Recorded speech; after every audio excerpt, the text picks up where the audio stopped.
mo, kapag mag-a-abroad ka, dapat buo at malakas ang loob mo.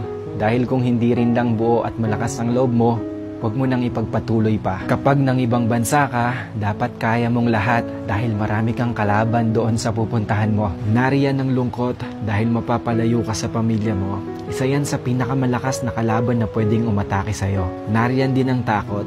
Takot at pagkabalisa kung maayos ba ang lugar na mapupuntahan mo. Maaari ka ring panghinaan ng loob dahil tanging sarili mo lang ang tutulong sa'yo sa oras ng pangangailangan mo. Pwede ka ding ma-depress dahil sa sobrang daming problema na darating sa'yo at lalo na hindi mo pa kasama ang pamilya mo sa tabi mo. Pagkawalan ng pag-asa na makakamit mo pa ba ang pangarap mo dahil kulang pa ang panggastos mo kaysa sa sinasahod mo. At marami pang iba. Ilan lang yan sa maaari mong maranasan kapag nang ibang bansa ka.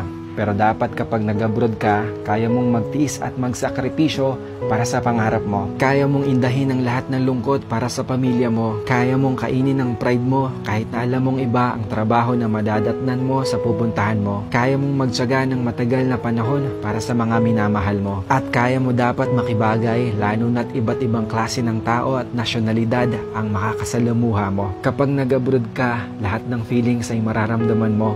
Minsan nga tutulo na lang yung luha mo nang hindi mo namamalayan. Pero isipin mo na pansamantala lang ito. Dahil sa pag-alis mo, nangangahulugan na may pangarap ka para sa sarili mo at para sa mga mahal mo sa buhay. Dalawa lang ang pwede mong kahinatnan sa ibang bansa. Ito ay matalo ka o magtagumpay ka. Kaya dapat alam mo ang dahilan kung bakit ka nag-abroad.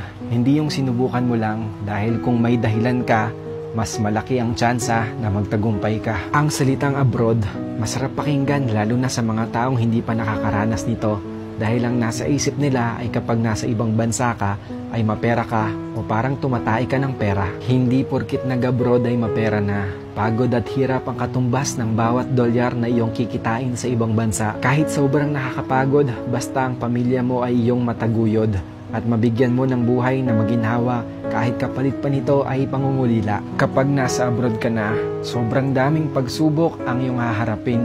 Kaya dapat tibayan at lakasan mo ang loob mo. At isipin mo kung sino-sino ba ang mga inspirasyon mo kung bakit ka ng ibang bansa. Piliin mo ang mga taong pakikisamahan mo.